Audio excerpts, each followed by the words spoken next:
Esta frase no es mía. Me la dijo mi amiga Mercedes Hurtado, que a ella se lo dijo un amigo. Y la frase es la siguiente: melómano es el que disfruta con lo que tiene y coleccionista es el que sufre por lo que no tiene. Muchos sufrimos, ¿no? Otros disfrutamos también con lo que tenemos y eso debe ir acompañado del conocimiento. No es únicamente apilar discos, sino tener un conocimiento y saber un poco más de la historia. Hay una línea muy delgada entre el acumulador y el coleccionista. El acumulador es el que tiene una cantidad de discos y no sabe qué tiene. El coleccionista tiene una cantidad de discos y sabe qué tiene y sobre todo dónde lo tiene. Y aparte de eso, investiga.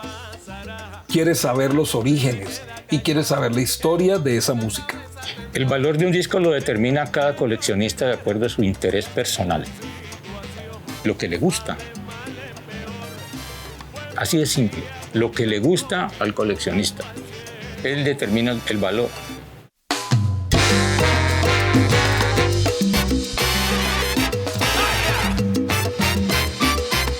El pueblo, solo con su voz es poderoso.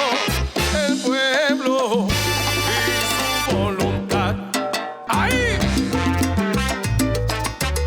Un pueblo que ríe y goza. ¡Esto es Cali! ¡Esto es Cali! ¡Muévete, muévete!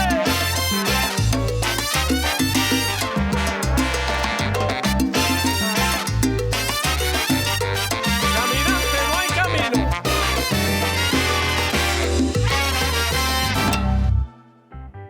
Yo creo que los coleccionistas han existido toda la vida. Lo que pasa es que a partir del año 91, que se dio la primera versión del Encuentro de Melómanos y Coleccionistas, con la presencia y bendición de Larry Harlow, organizado por Gary Domínguez, a raíz de esto se creó un boom con los coleccionistas.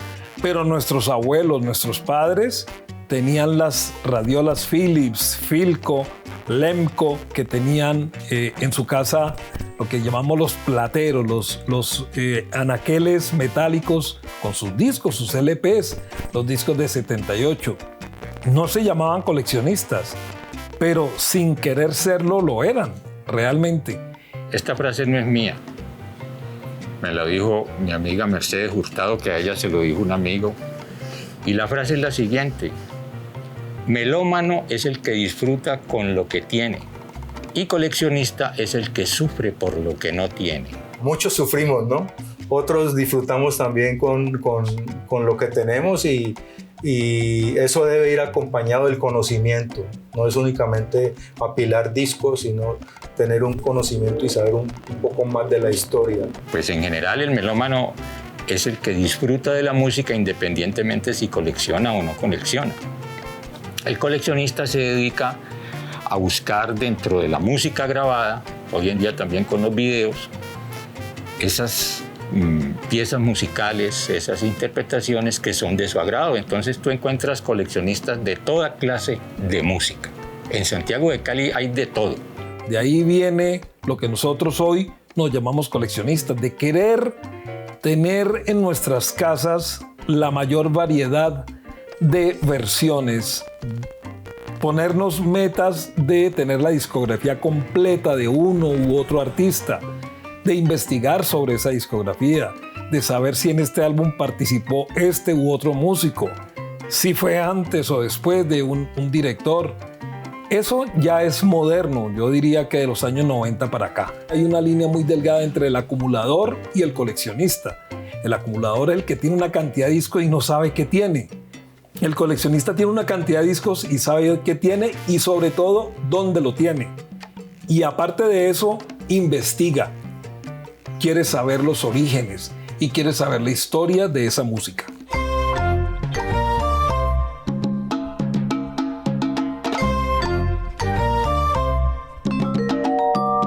Yo creo que el coleccionista no necesariamente es investigador. Hay mucha gente que tiene muchísima música y sabe quién es el cantante y de pronto sabe quién es, el álbum de qué año es y esto. Pero ya entrar a investigar, a estudiar, a preguntar, a indagar sobre los detalles de ese álbum, sobre los detalles de la vida artística, mirar los estudios académicos que tiene en la música, dónde ha participado, qué arreglos ha hecho, en qué álbumes ha participado. Todo este tipo de investigación es la que nosotros estamos atesorando, por ejemplo, aquí en el Museo Planeta Salsa. Trabajo por trabajo, en un trabajo muy disciplinado, muy serio y sobre todo muy puesto en su sitio de investigar qué hay detrás de cada disco. No solo los de los LP, sino también los de 78 y los de 45 revoluciones por minuto. El valor de un disco lo determina cada coleccionista de acuerdo a su interés personal, lo que le gusta. Así de simple, lo que le gusta al coleccionista. Él determina el valor. El melómano nace, uno nace como melómano. Y algunos melómanos siguen siendo melómanos toda la vida sin ser coleccionistas. Les encanta la música, aman la música, la disfrutan, la escuchan, la bailan, la comparten, pero no les da por coleccionar. Y hay algunos melómanos que sin ser coleccionistas saben mucho de la melodía. En Candelaria, en el año 65-66, mi tío Hernán estaba trabajando en Cali y la esposa de él, Francia Elena, tenía una radiolita y allá iba un amigo de mi tío, Jaime, le decíamos el loco, y con otra prima de mi mamá, Luzmeri Quintana Medina. Los cuatro bailábamos e inventábamos pasos, entre esos el famoso Micaela de el Bugalú, que ya sonaba eso en la radio acelerado. Y con este muchacho, Jaime, que le decíamos el loco, inventábamos pasos para bailar Bugalú porque nunca habíamos visto bailar Bugalú. Ese muchacho Jaime, el loco, es el famoso Jimmy Bugalú. Yo me vine a dar cuenta que era coleccionista en el 2004, cuando en la alcaldía de Apolinar Salcedo Caicedo me concesionaron el Parque de la Música para hacer el encuentro de melómanos y coleccionistas, donde fui 4 años director. Allí empecé a codearme con los que sí se llamaban coleccionistas. En 1991 ocurre un gran acontecimiento que se convierte en una innovación en la historia de la salsa en Cali, y es la realización del primer encuentro de melómanos y coleccionistas en Santiago de Cali, liderados por Gary Domínguez.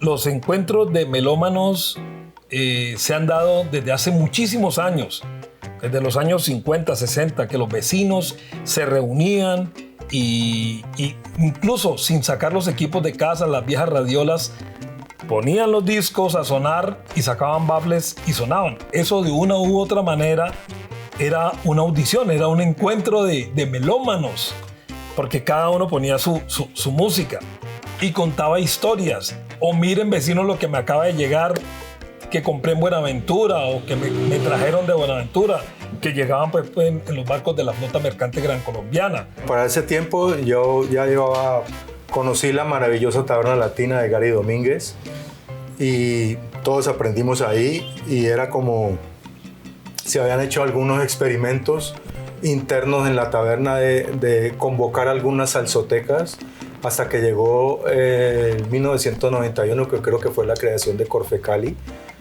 donde Gary expuso la idea, siempre él como un visionario de tratar de tener, primero que todo, no fue encuentro de melómanos, porque el primero fue únicamente salsotecas.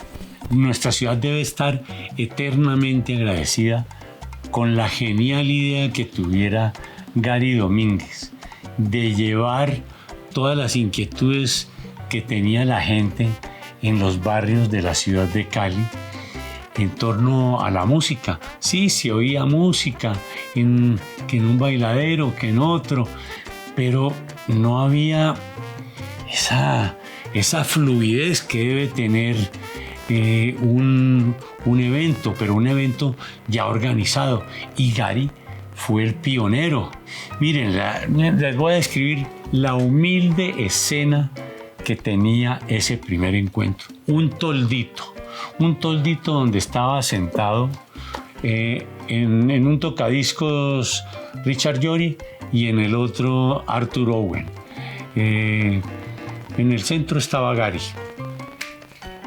Y esa era, digamos, la gran tarima. ¿Alguna vez se le ocurrió hacer una audición pública? Porque habían hecho antes audiciones, digamos, en sitios de la rumba en Cali. Pero esa vez decidieron hacerla en el Parque Panamericano en un diciembre. Y Gary siempre lo dice, contando con la buena suerte que estaba Larry Harlow y a alguien se le ocurrió invitarlo. Y Gary dice que es la bendición. El primer encuentro oficial de coleccionista para la ciudad se da en el año 91, cuando surge la Corporación de Ferias Corfecali. Había unos antecedentes muy importantes porque ese ejercicio se había hecho por los barrios. Entre 4 o 5 salsotecas y amigos hacíamos como un circuito, intercambiábamos música en esa onda que ni siquiera hablábamos de melomanía todavía. La melomanía, esa palabra la usaba Cristóbal Díaz Ayala, César Miguel Rondón, el profe Ulloa, pero nosotros no utilizamos esa palabra de melómano. Era una onda de musicología. En ese momento eran las salsotecas, los DJs, los coleccionistas, y en ese circuito nos dimos cuenta que hacía falta llevar ese evento muy modesto, porque era en la salsoteca, llevarlo al espacio público. Esa audición, que se va a convertir en un referente para la historia hasta la actualidad, genera y multiplica las audiciones por distintos escenarios, por distintos barrios populares de Cali. Y tiene una cosa muy innovadora, y es que antes de eso se hacían audiciones privadas entre grupos de amigos en los barrios, en su casa o en un apartamento. Yo, por ejemplo, participaba con un grupo de amigos del barrio San Carlos y del barrio El Jardín, y todos los viernes por la noche aterrizábamos en la casa de un amigo, ¿sí?, de Arturo Segura, que tenía una buena discoteca de salsa, y nos reuníamos 8, 10, 12 ahí a escuchar la música, a conversar, bailar, etcétera, pero básicamente era oír la buena melodía de la salsa. El coleccionista era muy celoso con sus pastas, entonces para convencer a una persona que saliera de la casa a la calle y poner en un parque un disco no era fácil, mientras que las salsotecas eran más relajadas. Arrancamos con las salsotecas y coinciden que en ese momento la Feria de Cali traía a un gran músico, uno de los más grandes de Fania, al jurado del festival, como era Larry Harlow. Larry Harlow, no sé, por accidente se da cuenta que hay un parque donde le van a hacer una audición. Para él audición, él también lo pensaba, pero audition es ¿qué? El ejercicio de escuchar la música, del examen. Y digo, no, son los discos en vinilo. Entonces llévame ahí porque Arsenio es mi padre musical. Entonces nos montamos en un taxi, llevamos a Larry Harlow con su esposa, y él entra al Parque Panamericano, una carpa de 4x4, 2 tornamesas, y se encuentra con niños, mujeres, gente de todas las edades con los discos de él, con los discos, porque íbamos a hacer los temas de Arsenio, pero en versiones de Harlow. El hombre queda impactado y nos sirve a nosotros como referencia, porque a partir de ahí la gente riega la bola. Hubo un evento, un junte, porque no tenía nombre ni encuentro. Se juntaron unos manes de las salsotecas y pusieron una melodía en el espacio público y apareció Larry Harlow. Entonces se volvió eso casi un mito. Mentira, ¿cómo va a aparecer Harlow? No, es verdad, yo estuve ahí, yo vi a Larry Harlow y yo escuché la música. Nosotros empezamos también a hacer audiciones en las casas. Al principio eso era tan riguroso que era con programa. Y haga de cuenta que usted estaba en un concierto y hay del que hablara, hay del que interrumpiera. Era un ritual impresionante, y eso hizo posible que muchos melómanos empezaran a ser coleccionistas y empezaran a estudiar un poco más la música bailable en todos sus géneros. Esas audiciones privadas se hacían en distintos barrios de Cali. Lo que pasa es que con el encuentro de melómanos de 1991, esas audiciones privadas se vuelcan a la calle, al espacio público, a la plaza, al parque, y pasamos de una esfera privada a una esfera pública. Y eso implica una transformación significativa dentro de la cultura construida alrededor de la salsa en Cali. Pero después los coleccionistas se dan cuenta que era muy digno y muy honroso mostrar su música que con tanta dificultad había conseguido y que se ufanaba de mostrárselo en su casa a los 7 amigos. Cuando el hombre sale y se sube a esa tarima, ya no son 7, 8 y no son 2.000, 3.000 personas. El hombre se siente importante y se siente que está aportándole a la ciudad algo sin darse cuenta, porque yo les digo, todo es una cosa empírica.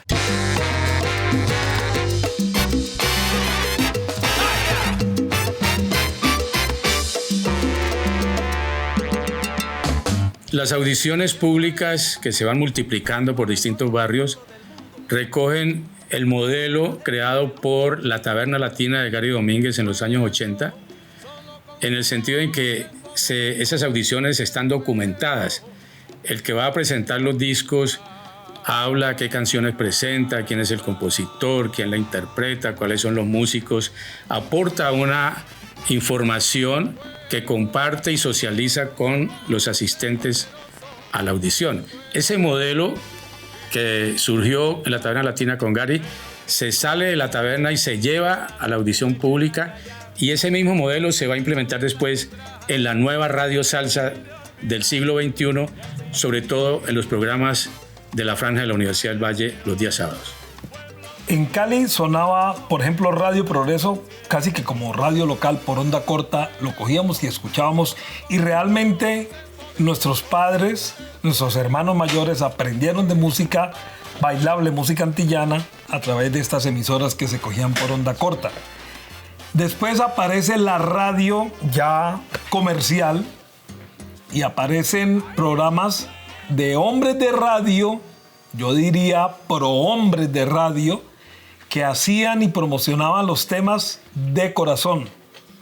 Ahí no había negocio, no había nada. Ellos tenían un sueldo y había pauta comercial, que era la que mantenía la emisora, y ellos simplemente decían, este tema está muy sabroso, vamos a pegarlo. Y empezaban a sonarlo, a sonarlo, a sonarlo, a sonarlo. No pasaba nada. Después aparece la radio comercial y aparece la bendita payola, que ya los hombres de radio decían, ¿quiere sonar? Tiene que pagarme. Esa radio cultural y universitaria, como la emisora de la Universidad del Valle, la emisora de la Universidad Javeriana, la emisora de la Policía Nacional, son emisoras que manejan y le dan un tratamiento a la información musical diferente a la radio comercial. Todos le debemos mucho a Lisímaco. Como dije yo una vez, que levante la mano el que no le haya comprado un disco a Lisímaco Paz. Y él influenció a muchos programadores de la radio de los 70. Ya en los 80 vinieron otros, no recuerdo, en los 90 César Augusto Ortiz vino el Loco Valencia también, como finales de los 80, comienzos de los 90, y vieron que había una comunidad interesada en la música. No se trataba solamente de poner música, sino que ¿qué hay detrás de las canciones?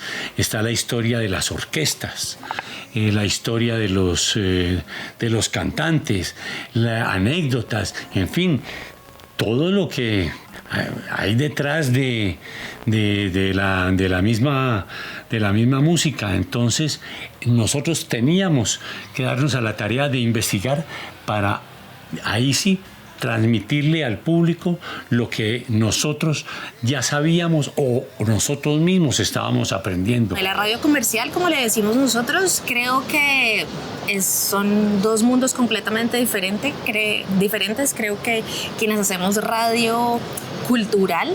Estamos tratando de recuperar un poco lo que nuestros abuelos y abuelas vivieron, que era lo que disfrutaban ellos por la AM, que era algo con contenido, con sentido y netamente con un enfoque cultural.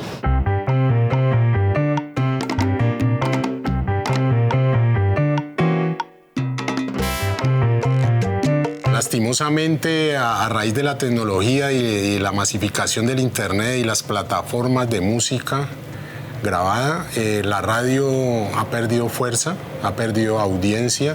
Nosotros continuamos con nuestro proyecto, tenemos nuestro nicho más reducido, tenemos gente allí que nos escucha aún, pero mucha gente ya prefiere escuchar plataformas, ya prefiere grabar su música, ya prefiere tenerla ahí en una memoria, escuchar directamente desde su celular.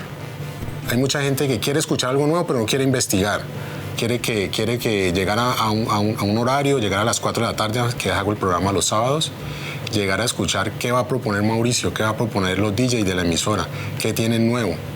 Entonces, digamos, la gente, para ahorrarse el tiempo, no tienen tiempo de investigar ni nada, van a escuchar y van a ponerse al día con las nuevas propuestas de la salsa alternativa. Digamos que esa es la fuerza que todavía tiene la radio virtual.